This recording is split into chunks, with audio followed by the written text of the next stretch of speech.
샬롬, 잘 나오셨습니다. 이번 한 주도 월요 만나와 함께 또 힘차게 또 은혜롭게 보내시는 한 주가 될 줄로 믿습니다. 지금 4단계 거리두기 시행에 따라서 지금 전면 비대면으로 진행되고 있는데요.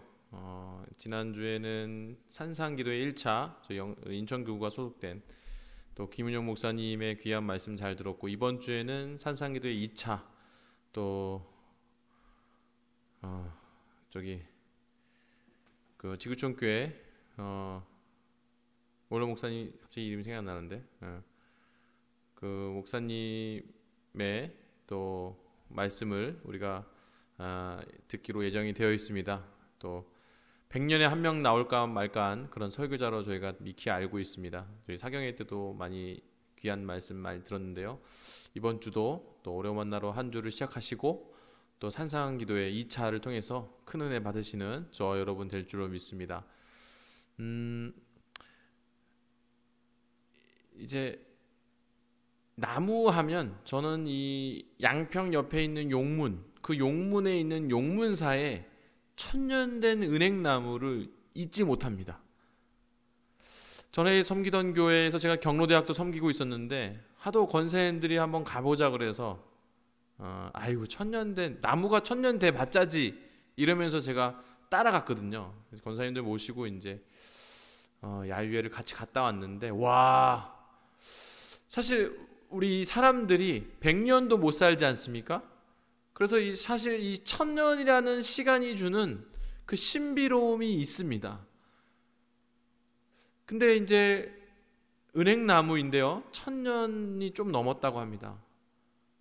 그래서 가까이 가서 봤는데 이게 이런 표현이 맞는지 모르겠지만 알 수 없는 그 묘함이 있습니다. 신비로움이 있고, 또 이게 사실 이 밑둥 있잖아요. 밑둥도 사실 되게 거대하고 이제 이렇게 바리케이트를 쳐놔서 가까이 가서 만질 수는 없었지만은 뭐 수십 미터 밑에서 쳐다봐도 그 규모가 어마어마합니다. 일단은 나이도 1000년이지만은 1000년 동안 이 사이즈가, 은행나무 한 그루의 사이즈가 어마어마합니다.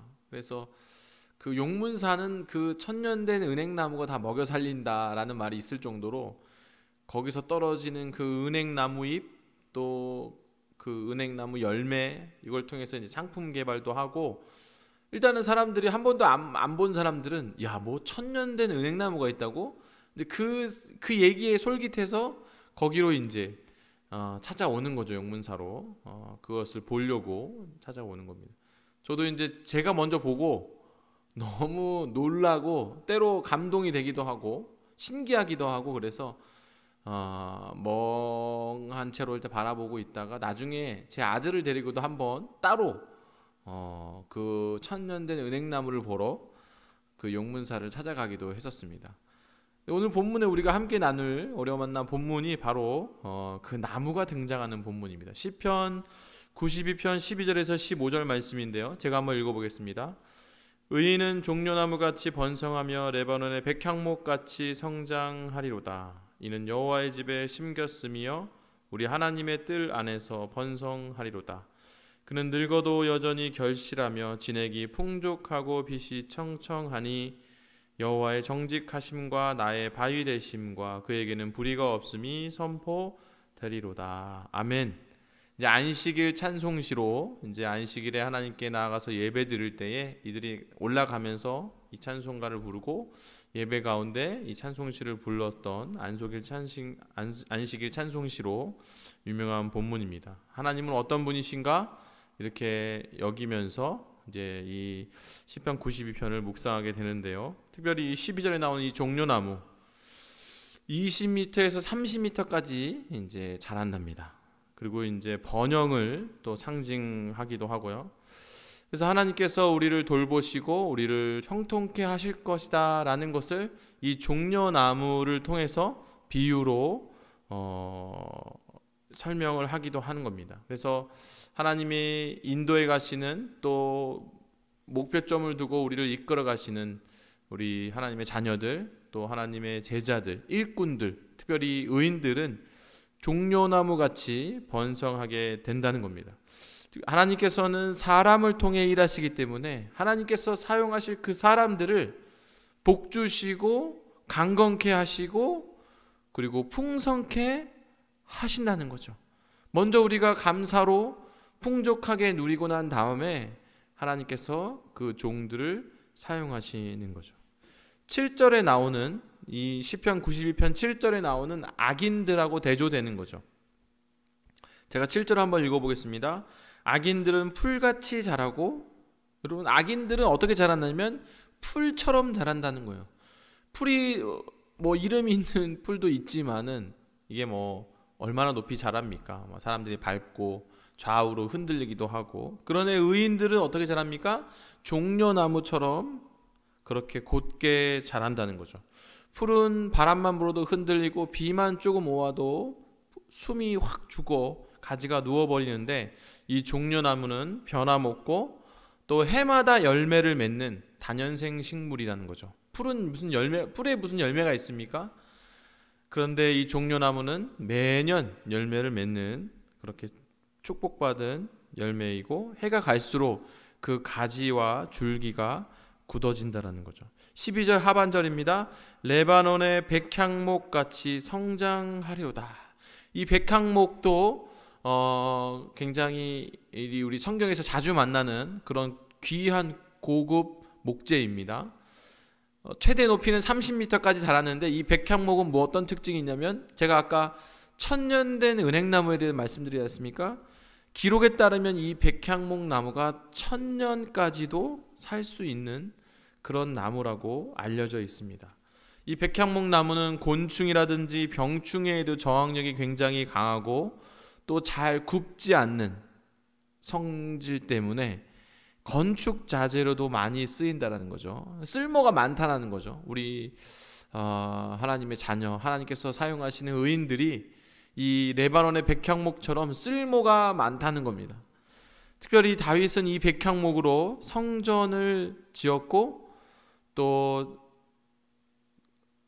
이제 왕궁에도 이 백향목을 사용함으로써 귀한 또 건축에도 이 백향목이 사용한다는 거죠. 그래서 결론을 지으면 의인은 마치 백향목처럼 발육할 것이고 또 빠르게 성장한다는 그런 의미가 아니라기보다는 견고하고 또 건강하게 탄탄하게 천천히 형통한다는 것을 얘기하고 있습니다. 특별히 이 레바논은 병충해에도 강하다. 그러니까 어떤 악조건 속에서도 건강하게 위치를 잡으면서 나갈 수 있다라는 것을 얘기를 해주고 있는 겁니다. 13절입니다.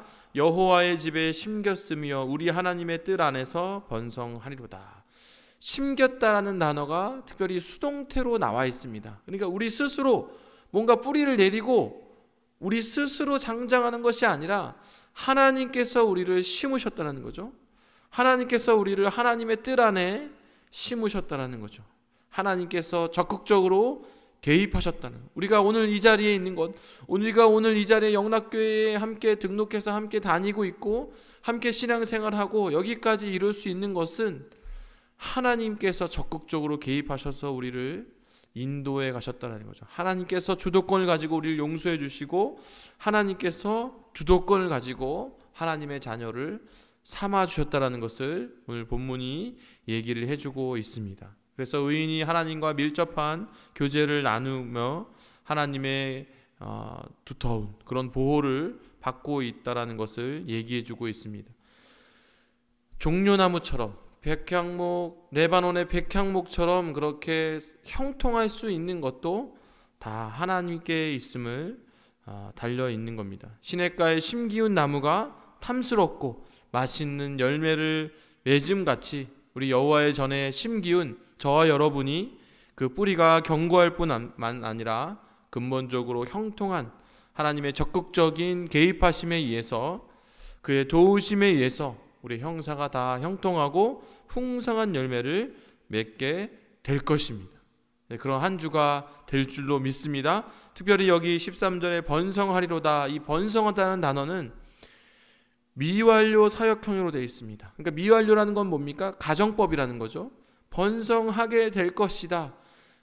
닫힌 결말 완료형이 아니라 하나씩 하나씩 하나님과 동행하면서 요셉처럼 에녹처럼 한 걸음 한 걸음 하나님과 동행하며 번성하게 된다라는 것을 얘기를 해주고 있는 겁니다.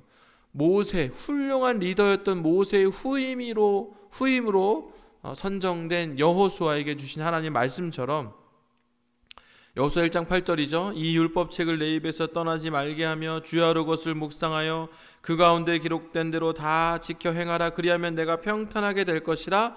내가 형통하리라. 어떤 완결된 형통이 아니라 한 걸음 한 걸음 말씀을 묵상하면서 하나님과 동행하면서 이제 미완료형으로 형통을 하나님께서 약속해 주고 계시는 겁니다. 하루하루 하나님의 형통하심이, 하나님의 동행하심이 쌓여서 오늘 우리가 함께 월요 만나로 한 주를 시작하는 것처럼 그렇게 한 주 한 주 하나님에 대한 신뢰와 또 확신과 기도응답이 쌓여서 우리의 인생이 형통하게 되어 간다라는 거죠. 흔히 예수 믿으면 복 받는다라는 말씀이 있습니다. 그런 얘기가 있습니다. 그것은 정말로 진리입니다. 그러나 일확천금 한순간에 복 받는 것이 아니라 마법처럼 그렇게 갑자기 의인으로 복이 하늘에서 쏟아지고 이런 식의 복이 아니라 한 걸음 한 걸음 하나님의 인도하심을 경험하면서 복이 쌓여간다는 거죠. 그래서 하루하루의 형통하심이 평생의 형통하심을 확정짓는 거죠. 14절입니다. 그는 늙어도 여전히 결실하며 진액이 풍족하고 빛이 청청하니. 인간이 원래 늙으면 모든 것이 쇠퇴하기 마련입니다.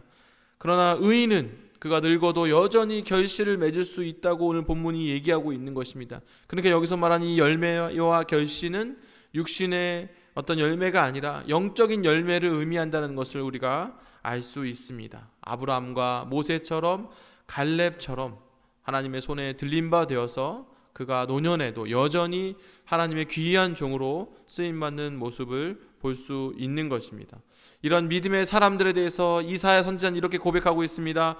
소년이라도 피곤하며 곤비하며 장정이라도 넘어지며 자빠지되 오직 여호와를 앙망하는 자는 새 힘을 얻으리니 독수리 날개치며 올라감 같을 것이요 다른 박질하여도 곤비치 아니하겠고 걸어가도 피곤치 아니하리로다. 우리가 노년에도 영적인 열매를 계속 내면서 풍성하게 살 수 있는 것은 우리에게 새 힘을 주시는 하나님 때문임을 믿으시기 바랍니다. 그래서 이번 한 주도 그런 하나님 기억하시면서 특별히 오늘 주신 말씀 기억하시면서 레바논의 백향목처럼 종려나무처럼 탄탄하게 건강하게 이번 한 주도 형통함으로 승리하시는 저와 여러분 될 줄로 믿습니다. 기도하겠습니다. 하나님, 이번 한 주도 말씀으로 하루를 시작할 수 있도록 인도하심에 감사를 드립니다. 주님 주신 말씀 기억하며 하루하루 주님과 동행하며 순종함을 통해서 우리의 형통함을 쌓아갈 수 있도록 주님 인도하여 주시옵소서. 의인은 레바논의 백향목처럼 종려나무처럼 형통한다 주여 말씀하여 주셨습니다. 내 삶의 모든 근원이 하나님께 있음을 이번 한 주도 고백함으로 시작하오니 주님 인도하여 주시고 말씀의 성취를 경험할 수 있도록 인도하여 주시옵소서. 믿사오며 예수님의 이름으로 기도합니다. 아멘.